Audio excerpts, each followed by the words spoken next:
Metu sing nduk oman Jombang oleh alah enek lek 5 kilo watu intan. Hmm.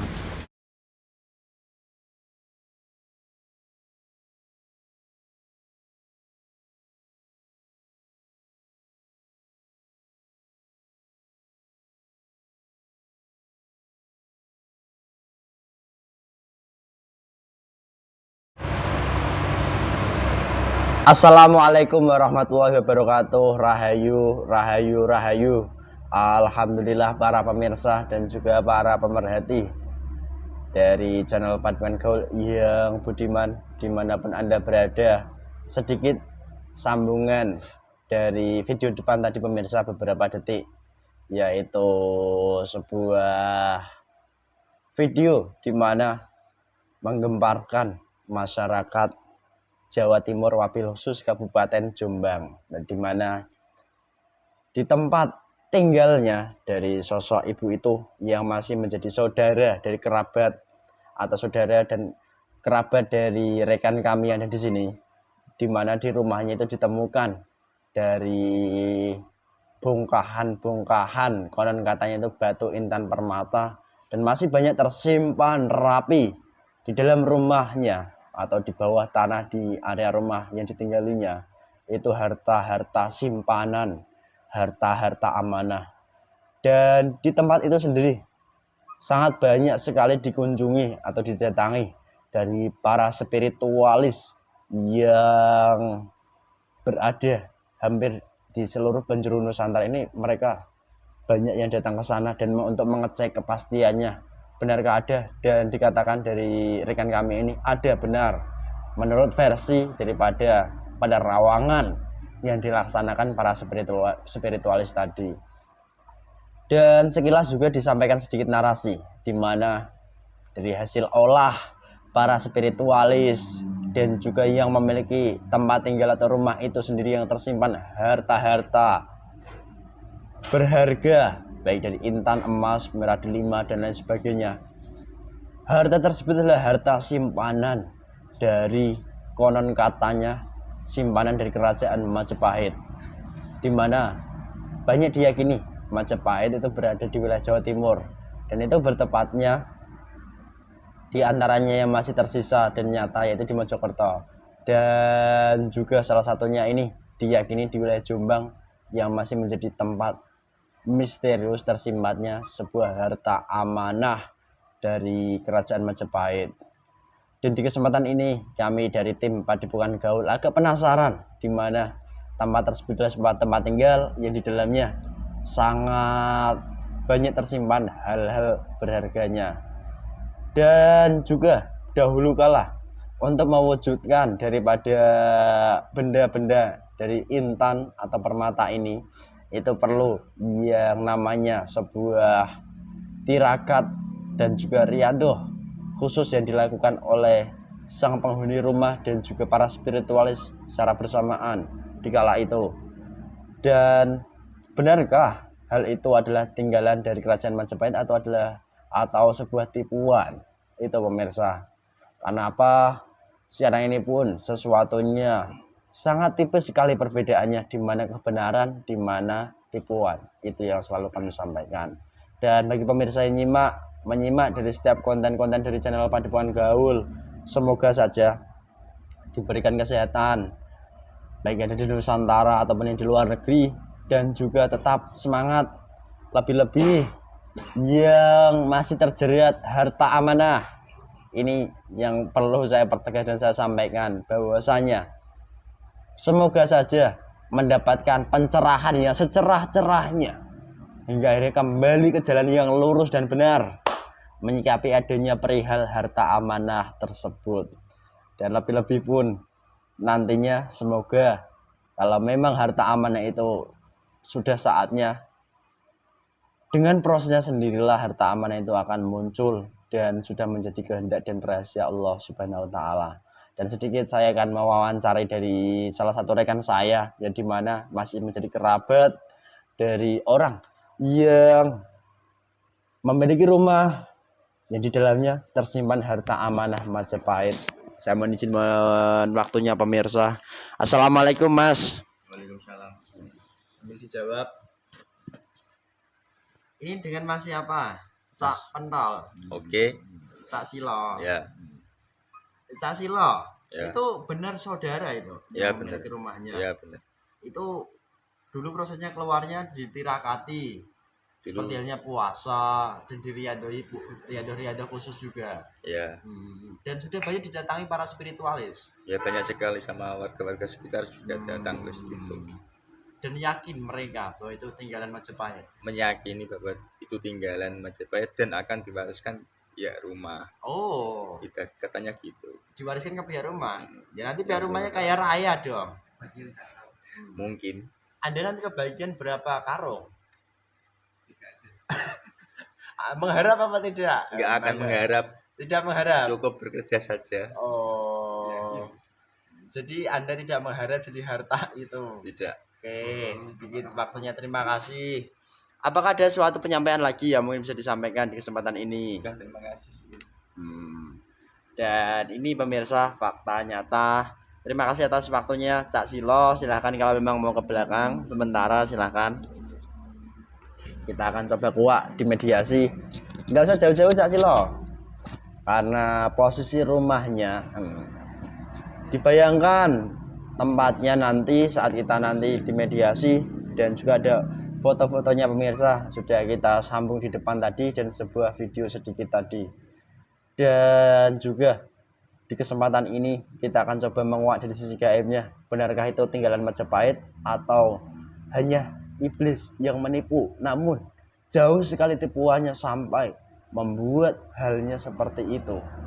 Dan pengingat kita itu manusia perlunya itu di kehidupan sekarang ini berbuat seperti apa supaya tidak terjerumus daripada jebakan-jebakan iblis yang sangat lembut dan menyesuaikan dengan kehidupan kita manusia. Itu satu titik poin terakhir yang mungkin saya sampaikan. Dan kebetulan alhamdulillah di kesempatan ini saya masih ditemani mediator teman saya, Mas Ahmad. Bagaimana Mas Ahmad? Alhamdulillah Mas. Tetap stay. Oke. Ngantuk? Tidak. Nggak usah ngantuk. Pemuda yang tampan, gagah dan perkasa. Ngantuknya pending. Oke? Siap. Nanti biar calon istrinya nggak terpending. Oke, kan begitu. Oke. Sehat-sehat ya. Sehat. Oke, itu saja pemirsa. Mohon izin doanya, semoga diberikan kelancaran dari awal hingga video kita nanti dalam menguak kisah di balik harta tinggalan Majapahit di sebuah rumah ini, dan semoga saja bermanfaat tentunya, amin.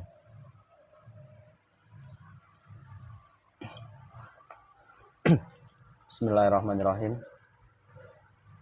Assalamualaikum warahmatullahi wabarakatuh. Otomatis maafkan ini untuk media terhadap semua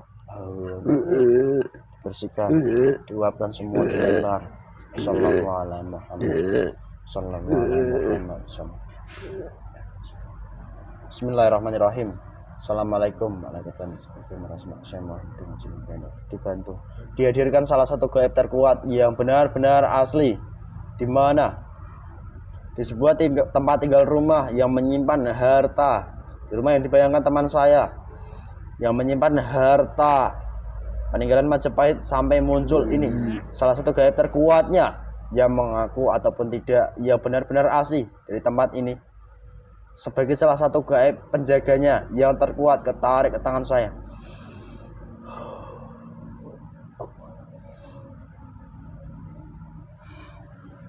Masuk. Kuasa tubuh mediatornya secara auto full. Sallallahu alaihi Muhammad. Kenapa kok tertawa? Ada yang berhasil masuk dalam set kamu juga. Langsung kembali keluar. Kamu menarik banyak sekali. Cukup saya saja yang mewakili. Memang saya agak berat tadi. Dah, gabungkan ke sini saja. Bergabung jadi satu. Sallallahu alaihi Muhammad.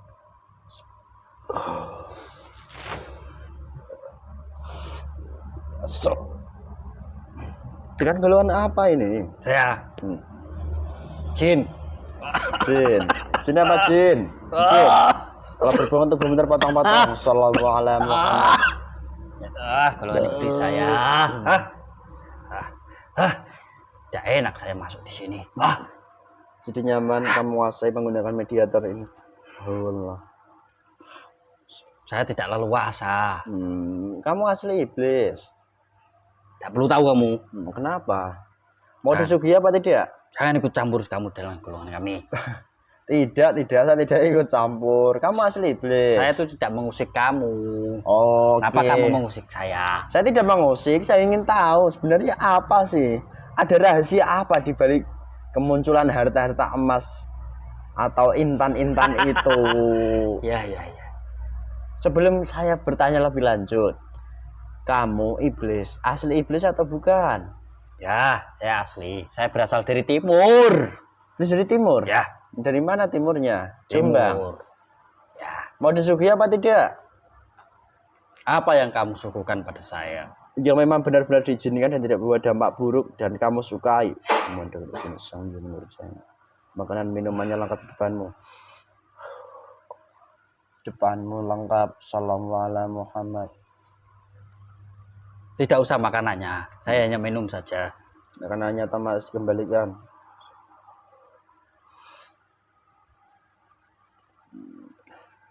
Kamu iblis, lagi-lagi ya ketemunya iblis lagi.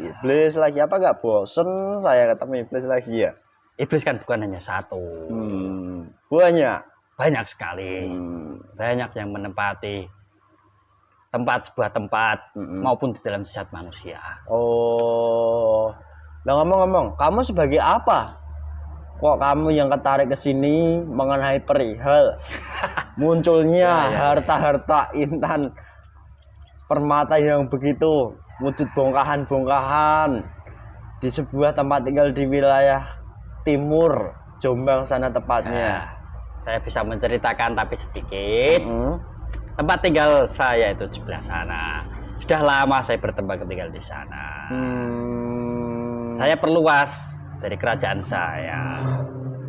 Langkupi, ya rumah itu termasuk salah satu wilayah dari kerajaan saya juga. Oh, ngomong-ngomong mengenai daripada munculnya harta itu kan banyak sekali di cross check oleh spiritualis.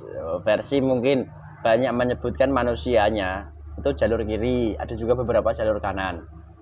Apakah yang mereka sampaikan itu sebuah kebenaran atau tipuan sih? Dimana itu adalah peninggalan harta-harta dari kerajaan Majapahit? Coba kamu ceritakan awalnya itu ya seperti ada apa benarnya, kisahnya. ada juga salahnya. Jujur, jangan berbohong kamu. Benarnya itu memang dari zaman-zaman terdahulu itu. Ya, zaman kerajaan Majapahit memang di sebelah situ ada sebuah kadipaten, yang sangat makmur, di mana banyak harta-harta disimpan di situ. Itu kan benar cerita-cerita terdahulu. Setelah bergantinya zaman, dari emas-emas berharga yang ada di situ, ya semuanya dipindahkan, semuanya. Oh. Karena dari cerita yang tersohor masyarakat terdahulu bahwa di situ ada sebuah kadipaten yang sangat makmur, menyimpan harta benda sangat banyak. Itulah banyak orang yang memburu, pengen memilikinya. Oh. Siapa tahu dari harta tersebut tertimbun di dalam tanah. Yes, kami dari golongan iblis ya menipu dari golongan manusia apapun yang mencari dari harta-harta itu sendiri. Harta itu sendiri sebenarnya dulu ada, cuman sekarang sudah berpindah tangan, sudah tidak ada. Oh. Dulu makmur daerah sana Wilayahnya. ya. Terus yang mau saya tanyakan, kok bisa-bisanya beberapa waktu yang lalu itu sempat dimunculkan dengan sebuah cara riadoh tirakat tertentu dari seorang manusia spiritual dan pemilik rumahnya, di mana mereka melihat ada simpanan harta. Apakah benar itu simpanan harta dari kerajaan Majapahit atau kamu yang membuat harta itu yang berada di dalam tanah? Ya, itu bukannya simpanan dari harta Majapahit, itu ada dulu, cuman sudah dipindahkan. Ya itu yang dulu. Ya, Dan sekarang yang tidak ada. Yang dilihat mereka para spiritual, kok mereka masih meyakini itu peninggalan Majapahit, itu hal apa sebenarnya? Karena dia memburu saya bisa dengan mudah memperlihatkan emas-emas dalam penglihatannya. Oh, namun kenyataannya secara hakikat adakah di sana? Sudah tidak ada. Lalu yang mereka lihat itu hanya tipuan. Astagfirullahaladzim. Bahkan orang-orang sekitar situ dari pasukan-pasukan saya juga membisiki bahwa di dalam rumah itu, dalam bawah tanahnya banyak emas-emas berharga, pusaka-pusaka. Tapi itu semua nihil. Ah, semua palsu, tipuan. Astagfirullah. Yang asli itu sudah tidak ada di situ. Dan dulu memang ada saat perjalanan Majapahit masih ada di Nusantara ini. Saat kerajaan Majapahit bergulir itu masih ada. Dan setelah tidak adanya kerajaan Majapahit, harta itu sudah geser semua. Ya. Lalu saya juga bertanya, mereka sebagai manusia spiritualis, mereka kan memiliki ilmu, di mana mereka juga meyakini ilmu yang mereka pelajari itu bukan sembarang ilmu loh. Di mana ilmu itu ilmu terawang, ilmu bahkan mata batin kan tembus menembus dimensi alam gaib.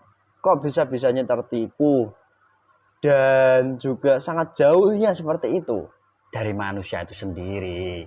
Manusia mana yang tidak tergila-gila dengan harta yang sangat banyak, apalagi emas. Emas didapatkan dengan mudah dengan cara kamu melihat dengan kemampuan kamu. Di sana ada emas yang sangat banyak. Pasti dari orang itu sendiri yang mempunyai keilmuan. Pasti akan mendatanginya dari segala penjuru barat, selatan, utara. Pasti akan didatangi pemburu harta, harta karun dari kerajaan-kerajaan terdahulu. Semuanya dilakukan, baik dari mewirid, puasa, ataupun yang lainnya. Gali juga bisa. Oh, mewujudkan harta-harta Majapahit itu. Riado-riado dilaksanakan itu atas bimbingan golongan kamu. Ya. Astagfirullahaladzim. Pasukan-pasukan saya banyak yang membisiki karena di tempat di situ ada harta yang sangat banyak terpendam dalam tanah. Banyak yang bekerja, Cinta Dini juga siluman juga kerja dengan saya. Oke, ngomong-ngomong, banyak mereka juga meyakini dari penjaga-penjaganya itu adalah penjaga langsung titipan dari Majapahit. Kenyataannya bukan. Ini malah kamu lagi. Ya. Untuk mencari harta kerajaan-kerajaan dulu, harta-harta karun semuanya tidak akan pernah menemukan yang asli. Kenapa? Itu bukan haknya. Dia saja mencari nafsunya sendiri, pengen mencari dengan enaknya sendiri. Harta-harta itu sendiri sudah ada garisnya. Itu yang asli. Terus yang mau saya tanyakan, kamu kan makhluk gaib. Kamu bisa mewujudkan benda sebegitu beratnya kalau ditimbang di dunia manusia 5 kilo, Mas. 5 kilo. Kalau manusia menjual itu emas, itu kaya raya loh. Bisa. Cara kamu gimana sih? Apakah kamu memang swakti dan berjuta-juta kali lipat, triliun kali lipat daripada kamu dan pasukanmu di tempat itu? Ya, dengan keilmuan saya dan juga teman-teman saya juga mencari sari-sari dari emas yang asli. Dengan keilmuan saya bisa menyerupai dengan emas yang asli. Ya wujudnya seperti kuningan sari itu. Kemplengan dari emas yang asli. Kalau ya diwirid ataupun dipuasai, nanti bisa muncul atas kekuatan dorongan saya munculkan dalam tangan. Ditarik para spiritualis juga begitu. Bisa ditarik maupun digali, tergantung orangnya. Saya bimbing kemana. Dan diyakini para warganya maupun para spiritualis yang datang, bukan kaleng-kaleng loh spiritualis yang datang, bukan receh lagi. Spiritualis top kondang. Ada yang berhasil tapi tidak laku dijual. Astagfirullahaladzim. Tidak di tempat itu, tapi tidak jauh dari tempat itu. Berarti ada dua kalau begitu. Satu Oh iya. Tidak laku dijual itu. Ini pemirsa, ada emas batangan juga tertemukan tidak jauh dari tempat itu. Itu dari perihalnya. Pusaka-pusaka keris juga banyak di sana. Cuman banyak yang belum dimunculkan. Perlu riadoh. Mereka 5 juga didapatkan. Itu dari kerajaan Majapahit itu. Tapi yang palsu. Tinggalan Sang Prabu Hayamuro. Ya palsu itu. Astagfirullah. Kok miris sekali loh. tipuan ini kan ya sudah, kalau dipakai akal logika manusia udah nggak mampu menembus lah bayangan manusia itu, kok sampai tertipu begini padahal itu mewujudnya nyata semua. Dari nafsu manusia itu yang menutupi. Dia mencari pusaka ya untuk apa? Dia mencari harta untuk apa? Astagfirullahaladzim. Sallallahu ala Muhammad. Jadi begitu. Terus ini yang mau saya tanyakan, di belakang rumah itu konon katanya juga masih ada gerbang gaib, di mana gerbang itu adalah gerbang yang dahulu kala sampai sekarang ini menjadi gerbang dari kerajaan Majapahit dalam hal penyimpanan harta amanahnya, salah satunya di situ. Dan dijaga oleh seorang penjaga yang berwujud Raksasa. raksasa, dan dari golongan perempuan juga. Benarkah begitu? Raksasa. Raksasa. Itu hanyalah kerajaan-kerajaan saya itu. Loh, Apabila dia masuk, ya dia akan memberi gambaran banyak dalam saja. astagfirullah. Harta pusaka, apapun itu ya dia masuk lingkup dalam wilayah saya. Kalau dia berhasil masuk, dia akan langsung cerdas. Dia bisa menemukan apa yang ditanam di sana, pasti ada emasnya, ada emasnya. Benar. Itu kerajaan saya itu kuat. Lo pernah mendapat tumbal manusia?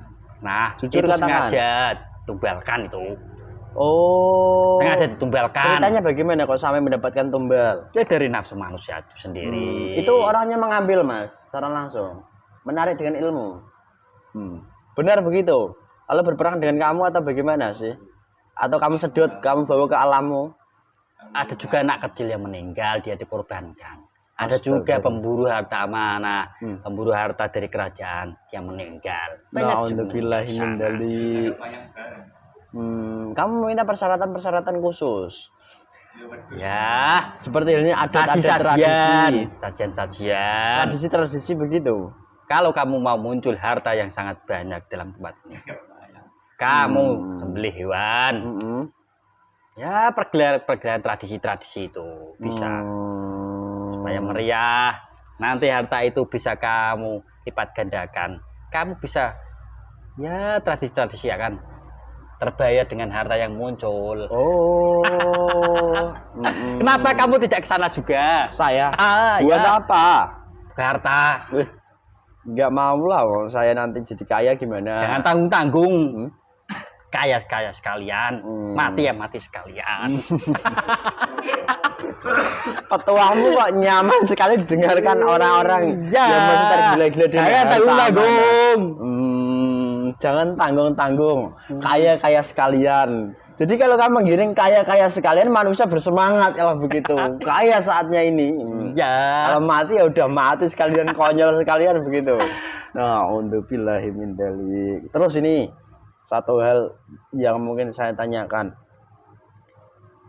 Ada tidak efek setelah manusia wilayah sana, wilayah atau tetangga-tetangganya dan para spiritualis itu meyakini, apakah efeknya ada bagi mereka, mungkin menambah energi golongan kamu, atau apa sih efek-efeknya? Salah satunya yang bisa Efeknya disampaikan. semakin dia mempercayai di dalam tempat itu ada bongkahan emas yang sangat banyak terkubur di dalam tanah. Ya, dia akan mengkuar-kuarkan siapa ini orang pintar yang bisa mewujudkan harta di dalam tanah, bisa muncul maupun digali, dimanfaatkan kepada semua orang. Orang pintar-pintar dari segala penjuru akan dihubungi mendatangi tempat itu.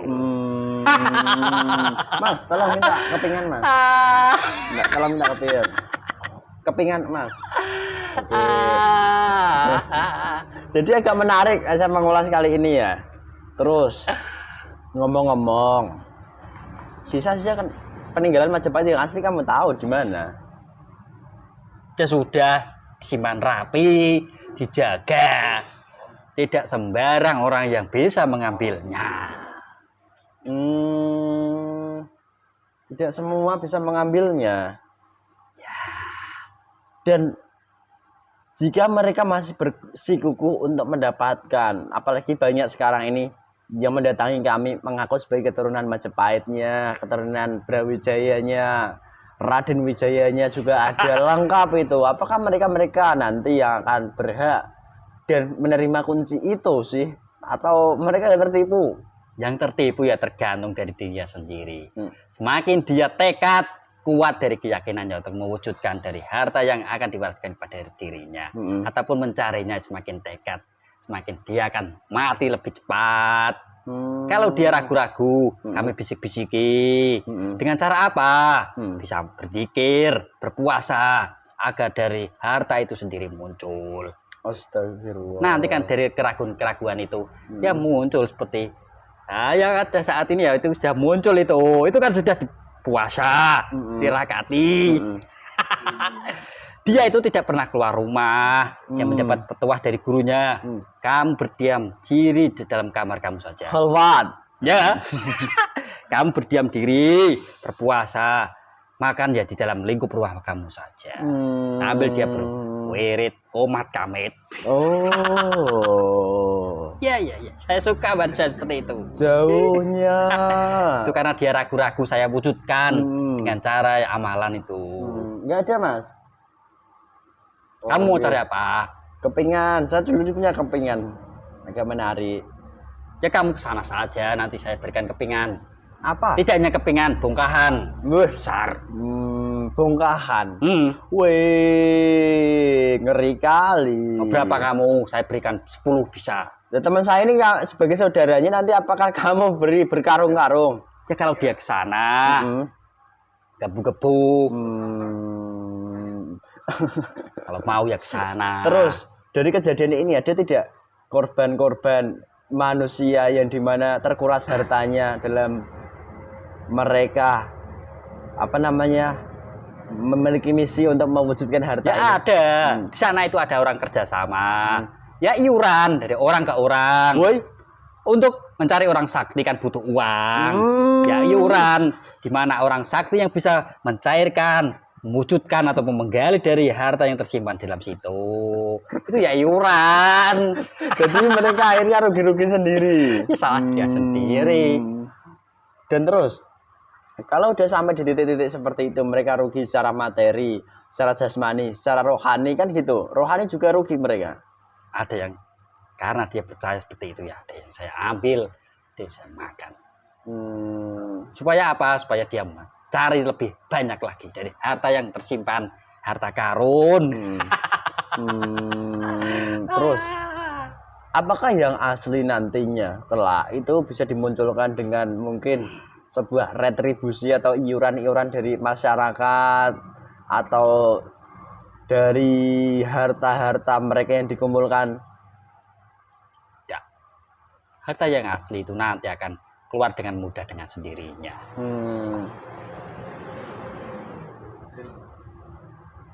Dan juga tidak bisa diperjuangkan oleh manusianya. Tidak bisa. Jujur. Itu udah ada relnya. Di dalam harta yang asli itu ada penjaganya. Dia tahu siapa yang memiliki hak dari harta itu. Kalau kamu hanya penjaga tipu-tipu. Tipu-tipu. Ya kalau sudah masuk lingkup dalam gerbang kayak saya, ya dijaga oleh raksasa-raksasa itu. Karena beri gambaran. Tidak hanya tempat itu. Ujung timur ada emas yang sangat banyak. Bergunung-gunung. Kembar nggak gunung-gunungnya? Ya banyak gunung emas. Nanti kamu gali saja sampai kamu capek. Tidak akan pernah bisa menggali dari harta yang asli itu. Oke. Terus apakah jika mereka masih berjuang mati-matian, mereka juga akan mati seperti halnya 2 korban dan 1 anak kecil tadi? Ya, rugi semuanya. Semua dikorbankan untuk mewujudkan dari harta itu sendiri. Dan setelah mereka mati pun akan menjadi budakmu? Ya rugi terbesar bagi dirinya ya nyawa dia sendiri. Dia mati konyol. Setelah dia mati karena nafsunya dia sendiri. Setelah dia mati di alam gaib atau di alam barzah, nanti apakah jadi budakmu atau tidak? Jelas itu. Di dunia saya jadikan tuan. Dalam sana saya jadikan budak. Lalu manusia mana yang susah kamu tipu mengenai perihal harta-harta seperti ini sih? Kalau melihat secara sekilas itu kan langsung tertarik karena daya tariknya kuat sekali. Ya. Sebenarnya dari dirinya sendiri. Dia tidak usah tergiring dari harta karun, dari harta kerajaan terdahulu. Tidak usah ikut campur. Semua itu ada haknya. Ada orang yang sudah mewakili dari harta itu sendiri. Kalau dia ikut campur, dia pasti tergiring. Siapa manusia yang tidak tergiur dengan harta? Apalagi harta yang sangat banyak. Pasti nafsu itu masih muncul. Ngomong-ngomong, kamu punya petuah enggak bagi para pencari harta amanah ini? Punya. Khusus apa? Ya. Kamu pesankan. Untuk orang pintar-pintar, kalian bergabung saja. Kumpulkan, kerahkan keilmuan bareng-bareng. Terus nanti apabila ada orang yang memberikan informasi di situ harta amanah, kalian dengan keilmuan kamu, orang pintar-pintar itu, ya kerubungi tempat itu. Keilmuan dikerahkan. Nanti akan muncul. muncul titipan saya itu. Udah itu aja. Ya, tetap semangat saja. Tetap semangat mewujudkan hartanya. Ya. Wih, kamu ini menyemangati manusia lagi. Biar apa? Biar jadi budak saya. Astagfirullahaladzim. Oke, terima kasih banyak atas sebuah petuah-petuahmu, pesan-pesanmu Mbak Iblis. Dan bagi pemirsa, jeli menyikapi dialog kali ini. Karena ada beberapa halnya yang memang sifatnya menyesatkan. Itu yang saya pesankan. Tidak usah kamu perjelaskan. Biar orang-orang itu semakin semangat, semakin memburu. Woi. Tidak hanya di darat, di laut juga ada. Woi. Terima kasih banyak. Sekarang assalamualaikum warahmatullahi wabarakatuh. Assalamualaikum. Sambahan dengan jempol. Mereka nyati pas diperintah. Perintah sambil jalan. Dalam waktu sama semua kedua itu akan terbongkar. Assalamualaikum. Ya, saya ambil orang yang berikut campur di sana. Yang mati sekalian. Dan kamu jika menyerang ke sini kepada teman-teman saya di sini ataupun yang di rumah atau dimanapun, perintah ini otomatis masuk. Bala tentaramu dan siapapun juga yang mengganggu dan menyerang, yang masih ada hubungannya dengan kamu pun nanti akan ya pasti ada. Diluluhlantahkan, ya, terima. diledakkan, dilempar, ditempatkan di sana, ditutup, dikunci, dan juga dilelehkan. Assalamualaikum. Bismillahirrahmanirrahim. Assalamualaikum warahmatullahi wabarakatuh. Saya mohon Asdikat gaib ini dan semua pasien-pasien untuk mediatornya dan juga di ruangan ini dalam tubuh teman-teman saya sudah masuk, berikat semuanya. Sallallahu Muhammad. Dikat, ya diambil dalam bagian tubuh kami keluar. Kamu sedikit saja. Kembalikan langsung di sana. Di sana tempat asalnya dan jurusan levelnya menguat. Jadi fresh ringan. Sehat mas? Sehat. Sehat ya? Sehat. Alhamdulillah pemirsa, begitulah adanya dialog kami di kesempatan ini mengenai hebohnya sebuah kasus ya, di mana di sebuah tempat di Kabupaten Jombang, Jawa Timur sana, di salah satu kerabat rekan kami yang ada di sini muncul beberapa bongkahan harta, di mana hal itu ternyata faktanya itu hanya tipu daya belaka. Dan sebagai manusia yang dibekali dengan hati dan akal yang jernih, semoga saja kita masih diberikan iman dan tidak mudah tergiur, di mana tergiur hal-hal yang membuat kita tersesat dan membuat nafsu kita semakin menggebu-gebu untuk memburunya, seperti halnya harta amanah ini. Dan semoga saja bagi para pemburu harta amanah dari pihak apapun dan siapapun, kalau memang mendapatkan sebuah pencerahan, semoga saja mendapatkan yang terbaik dari Allah tentunya. Walaupun tidak, silahkan dilanjutkan. Apapun hasilnya nanti, Andalah yang bertanggung jawab dan akan merasakannya. Itu yang dapat kami sampaikan di konten kali ini. Tetap semangat bagi para pemirsa semuanya. Semoga bisa disimak dari awal hingga akhir dan juga diambil hikmah-hikmahnya bagi kehidupan kita manusia di akhir zaman ini. Perlunya memperkuat iman itu seperti apa dan bagaimana pula tata caranya, dan lebih-lebih kita pun akan mendapatkan keselamatan dari Allah Subhanahu wa taala. Dan jika dari kami banyak sekali kekurangan, tutur kata, bahasa ataupun tingkah laku kami yang kurang berkenan dan kurang sopan, kami mohon maaf yang sebesar-besarnya. Dan apabila ada sebuah kebaikan keburukan, itu bukan dari kami datangnya, semuanya tetap dari Allah Subhanahu wa taala. Cukup sekian dari kami dan terima kasih. Wassalamualaikum warahmatullahi wabarakatuh. Rahayu, rahayu, rahayu.